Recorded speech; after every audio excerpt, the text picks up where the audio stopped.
Hey everybody, this is Joel Toppin here. This is my new game design, Comancheria.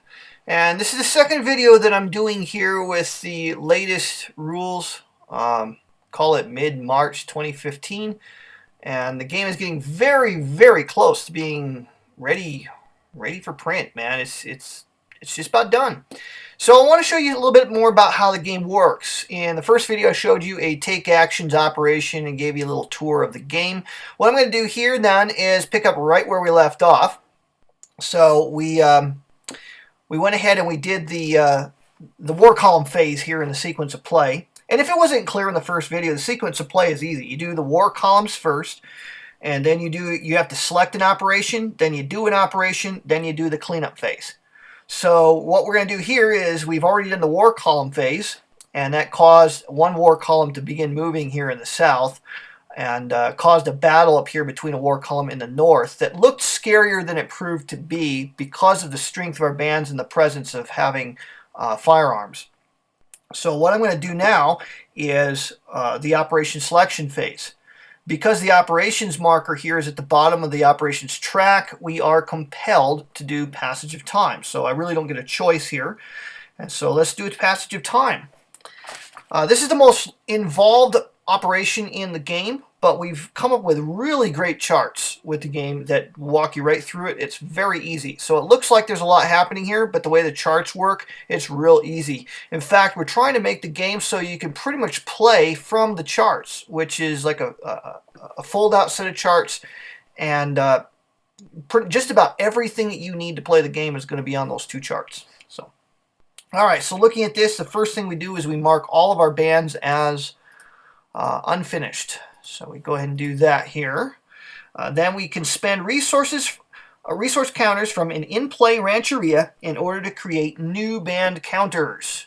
So this is how you bring new bands into existence. So I could spend either of these bison counters here, and you'll see that there's little numbers inside a yellow hexagon on bison counters. So I could spend those to create new bands. Basically, the number inside those counters, as well as these captives here, are population points. So one of our playtesters, I think it was actually developer Mike, asked, so you can eat your captives? No, that's not really what's going on. Captives they do have a population point value to them, but that is the most inefficient way of using captives in the game. Captives are much better used as ransom to cause war columns to go away, or as trade. They're your biggest trade asset, because when you trade captives, you can acquire all kinds of good stuff that you would not otherwise be able to get. So I prefer not to spend them for their population value. If you trade with colonial powers or with friendly sedentary tribes like these guys here, you can acquire food counters, which you'll see have a population value of 2. So that's very valuable. So right now we could spend bison counters here to create a new band, bring a new band into existence. Let's go ahead and do that now. So I'm going to remove one of these, and it'll create a 1 strength band. All new bands are brought in at 1 strength. Now if I want to bring another band into play, it would cost 2 population points to bring in the second band. It would cost let's see, it would cost 3 population points to bring in the third band, and so forth. So it gets increasingly expensive to bring new bands into existence. All right, once we finish with that, and that's really the only thing we can do there. Rancheria B doesn't have any population point assets in it, so we're not going to do anything with them.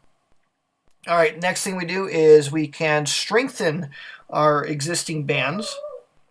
And so I have to spend resource counters from any in-play bands and or rancherias to increase the strength of those band counters.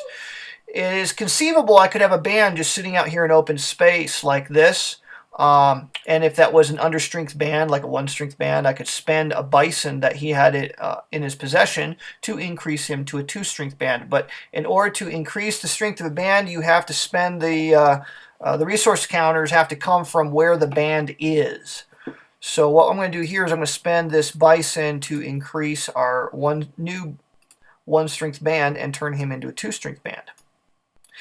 And it might be a good idea now to draw your attention to the fact that there are a limited number of counters in the game. There's only 3 3-strength band counters, 5 2-strength band counters, and the rest are 1-strength band counters, 8 of those. So as you create more rancherias, which your victory conditions will dictate you must do, it becomes more of a juggling act to keep your rancherias populated. So that's an intentional design limitation there. So it's unusual to find this number of bands in one rancheria. It's not a very efficient way to go in the long term. I'm going to have to spread these guys out. Okay, so we finished that. The next thing we can do is create a new rancheria. But to do that, we have to actually have a band out in open space, not in a rancheria. And because we didn't have anybody pre-positioned like that, because we didn't think that far ahead, well, that was unfortunate for us. It would have been nice if this guy was parked out here in open space, because I could just take the 3-string counter and use that to create a whole new Rancheria C in place. So, but we didn't, so we can't. When you bring a new Rancheria into play, the Rancheria will go where the band was, and the band will go into the resources box of the new Rancheria. The Paraibo will begin with a medicine rating equal to the strength of the band used to create it, so it would have gone to a 3-strength. And he put his number of activations marker on him. The Mahimiana would start with a rating of 0, and you'll actually set that in just a few minutes. So that's how you would create a new Rancheria. We'll leave it like that for just a moment so you can kind of see how this works. At this point, we can voluntarily retire a Mahimiana in order to convert him into a Paraibo. Basically, you transfer his medicine into the Paraibo track, and then that Paraibo is safe from death this particular passage of time. It doesn't really behoove us to do that at this point because our Mahimianas aren't anything to write home about right now, so we'll just leave that alone. I think I showed that mechanic at the end of the last video. So we're not going to do that. So we'll do our Headman death check, and it's real easy in the game. You roll a die, and if you roll less than his current medicine, then whatever you rolled, that's his new medicine. Okay, so it shows that one guy has died and a younger guy has taken his place. But the more capable the dead guy, the more capable his successor will probably be because of his mentorship. So in this case, we're going to roll for this guy, and the only thing that's going to hurt us is a 1. And I hate saying that, by the way. Same thing with the Mahimiana. Okay, he's safe. The Paraibo here has a rating of 4. And we rolled a 1. This would have been a great time if we had had trade goods, because I could have spent 1 trade goods counter and re-rolled that die, but c'est la vie. All right, then we roll for the Mahimiana there, and we rolled a 3. So that was unfortunate. All right, so for the new Rancheria, we'd have to do the same thing with the new Rancheria as well. So it's conceivable you could roll 1 or 2, and the Paraibo's rating would go down. But since we didn't actually create a new Rancheria, I'm not going to roll for those guys. Okay, so any Mahimiana or Paraibo, anyone that has a rating of 0 down here, at this point you would roll to find out what their actual medicine will be. In this case, if we created this Rancheria and I rolled a 2, he would simply just start with a rating of 1. 5s and 6s are really good for starting off here. Of course, since I have spirituality, I would have been able to roll a second roll, which was a 6, and I would have taken the better roll. That would have started him off here. We would have sitting pretty with that new Rancheria. So, but we didn't actually create that, so let's just go ahead and put all these guys back into their holding place. All right, so that is what that part of Passage of Time looks like. Next thing we do is all the success tokens that are not in the draw cup, they get put right back in the draw cup. So that's a way that the draw cup gets reseeded with those. Because as you pull successes out, it becomes increasingly likely you're going to pull something other than a success, and those create bad things. So Passage of Time, it's not all bad. Some good stuff happens there, in that you get to create new Rancherias, get new bands, strengthen your bands that have gotten weaker. And we haven't seen a lot of attrition on our bands here in the videos yet, but believe me, it happens, and Passage of Time will help you to get them back up to strength. Okay, success counters returned. All resource counters can end up on this track. If there are any, they go back into a resources box. There aren't any, so we move along. Each tribe and settlement on the map that is marked with at least one ravage counter is removed from play. So we did finally succeed in killing that tribe up there. That might have looked like that was easy to you, but believe me, that was not an easy task, because before I shot the videos, there was a lot of back and forth there. The enemy kept doing operations to remove my ravage counters, and so I finally got one that stuck on him. All right, so he is finally out of play, and now we control this territory. So we have fulfilled half of this victory condition of controlling 2 territories.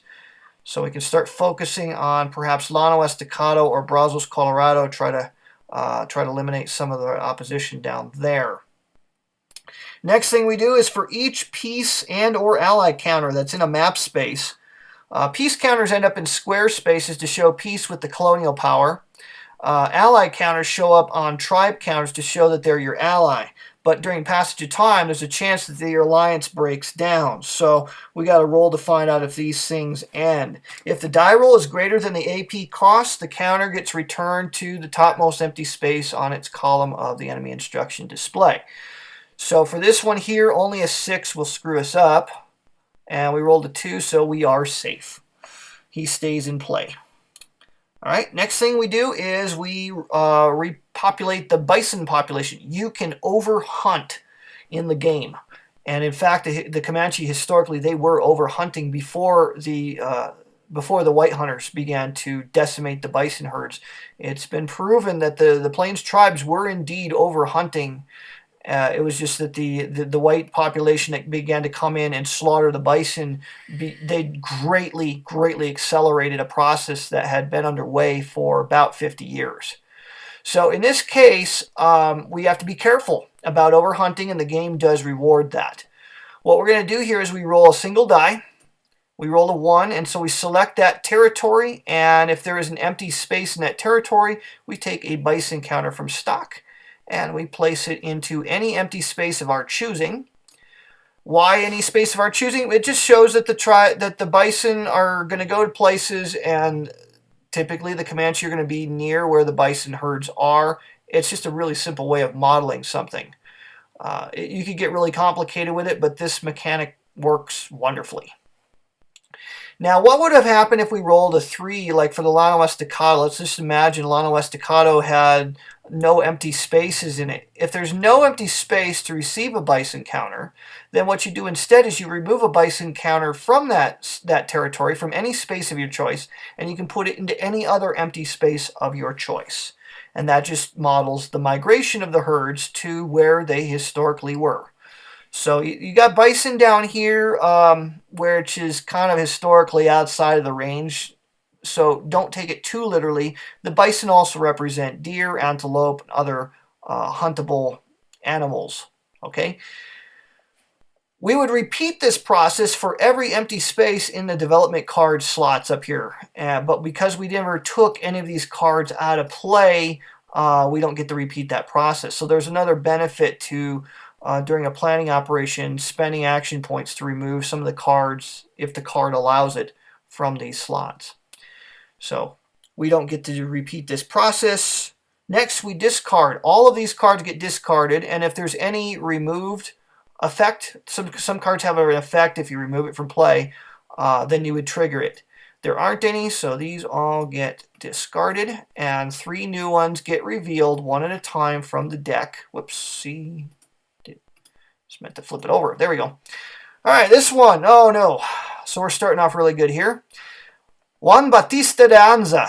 When revealed, the west forms a war column in the west square space. Use the topmost west instruction, even if not a war instruction, with a strength counter of 8. And wouldn't you know it, the topmost one would be a peace counter? Lovely. So we go ahead and set this thing to a strength of 8. Beautiful. And while it's in play, the enemy instruction table is ignored. Only the west executes instructions. Beautiful.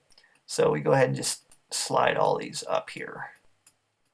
There we go. Oh, beautiful. All right. Now there's something we can do. Now while while this thing is in play, it does this. But there is a possibility we can spend 2 APs to take this card into hand. That would remove it from play. See? So we do have some say in that.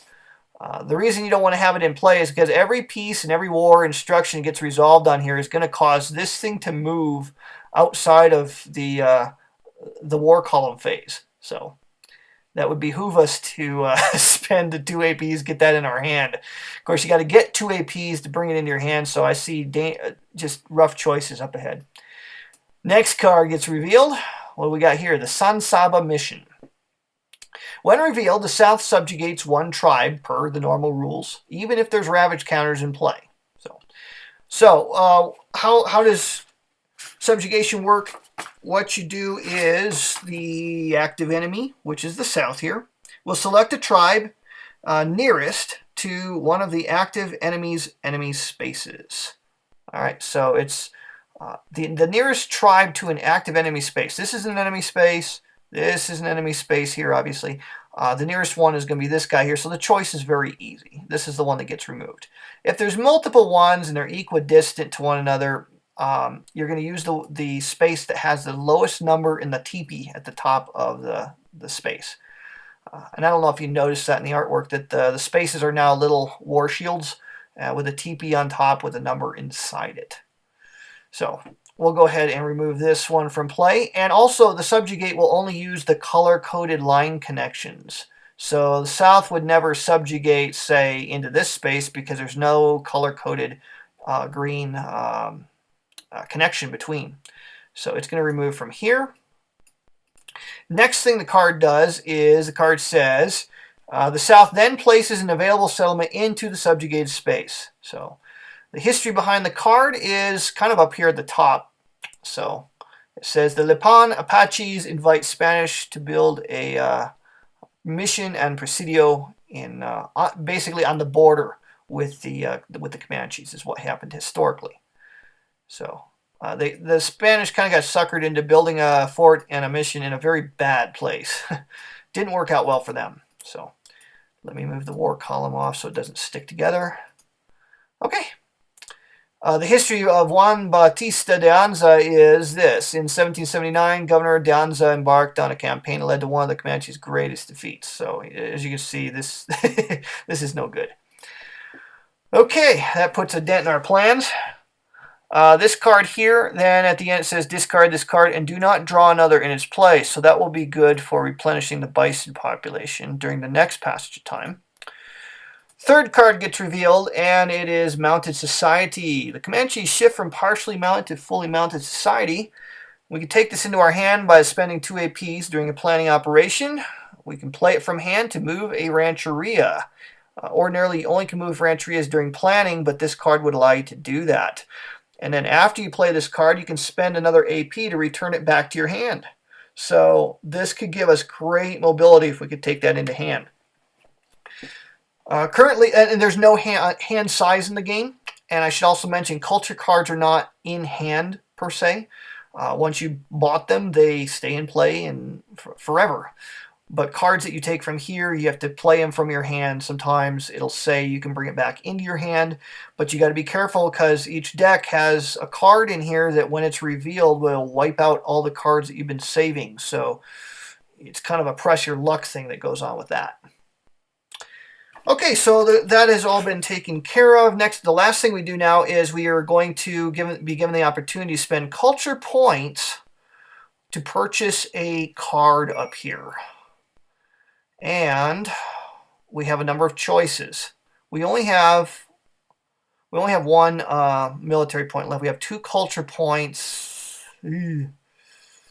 Scary to do. Scary to do. What do Lords of the Plains got? Level 1. And you can't buy level 2 until you bought level 1, etc. During step 2 of the war column phase, a lone band in the same space as a war column may attempt to evade. Roll die. If the result is greater than band strength, the band moves to an adjacent space. Lords of the Plains level 1 could be real useful and opens the door to level 2, which is a harass operation, which allows you to diminish the strength proactively of enemy war columns. Tactics is really nice here. Tactics level 1, placement of a 4th Ravage counter on a tribe removes that tribe from play. That way you don't have to wait until a passage of time. And because we got to go kill some tribes down here to open up Delano Estacado to our control, that's an attractive one too. The others are prohibitively expensive. Politics. This one's kind of nice. Doing step 6 of planning, the player may move one allied tribe to an adjacent space within stacking list limits. So basically it gives you a measure of control. You can actually move your allies around. That's kind of a cool thing to do. I'm going to go ahead and make the executive decision, though, that we take the... in diplomacy, let's look at this one. This one's interesting because level 1 does nothing for you, but it opens the door to levels 2 and 3, which are quite powerful. Level 2 allows you to, as a headman action, flip the topmost instruction counter in the instruction display. That can be a really big deal. The other one, level 3, allows you to remove one piece or allied instruction from the instruction display and then place it into play. So basically you can create your own alliances with level 3. That's very powerful. But I think that right now that we need to open up the doors to this, so let's go ahead and take Lords of the Plains and spend one of our 2 culture points. Now we're down to 1 military, 1 culture point. That's kind of a scary place to be, but it is what it is. All right. Last thing we're going to do here is we place the operations counter then on the 0 box. So when this gets reset here, we resolve any of the, we advance the passage of time counter 1 box for every rancheria that's been removed and placed on this track. There aren't any. So if a rancheria loses all its bands in battle, it gets removed to here. And so it just accelerates your time schedule to fulfill your victory check objective. We don't have to do that here, thank goodness. So what we're going to do then is we roll a die. If this marker is in a numbered space, we'd roll a die. And if we rolled less than or equal to that numbered space, we would then face the victory check. Because it's not a numbered space, that doesn't apply. So we simply advance the marker 1 space and go to the operation cleanup phase. Cleanup phase happens. We go ahead and relinquish our ownership of pieces here. So all the bands are in 1 stack. Horses are okay. Next thing we do, we roll for each band, each rancheria that has finished bands in its box. We don't have any. All we do here is draw a chit from the cup, and we reveal it. It's a success, so it goes back in here and does nothing to us. Thank goodness. And now we're back to the war columns phase. This gets discarded. We draw a card for movement, and both south and the west will each move 1. This one here we don't have to roll for because we're always going to roll less than an 8, so that's going to go down to 7. This one here, we're going to have to track the movement here of this guy because he's at a fork in the road. He's going to target Rancheria B. That's the closest, and I think that this space here it's obvious that this is the one it's going to have to go to. It's closest. Bearing in mind that if it gets into this space here, there will be a battle then between the allied tribe. And so this could cause our ally to be killed. So our ally actually will defend us a little bit here. We roll a die for him. We rolled a 4, which is greater than his strength, so his strength does not diminish. Next thing we do is we draw a card and check for the event. And we are given a counter measure action. Excellent. Steal their mount. Spend up to 3 movement points in a war space with 1 band. For each movement point spent, reduce the war column's strength. All right, so we can start working on this band here. That is one of the best things that could have showed up there. All right, so that is it for the war column phase. We go to operation selection, and we are going to select a culture action. So here's how this works. During a culture action, it's only 2 steps to it. You increase your culture points by 1 for each territory containing at least 1 rancheria. So this is why it's a good thing to expand and send rancherias out, because if we had both these guys in the same territory, we would only get 1 point. Okay, but because we have rancherias in this territory and rancherias in this territory, we get 2 points there, so 2 culture points. Next, we get a bonus culture point for every territory that we control, so we get a bonus for Upper Arkansas. So we went from 1 to 4 culture points on that play there. So now during our next planning, we can use an elder action, hopefully headman action, excuse me, to convert this into military points and start getting our military points back up again. All right. So that is just another look at the operations here in Comancheria. I'm going to go ahead and stop this video at this time. In our next video, what we'll do is we'll take a look at a planning operation so you can see what those things look like.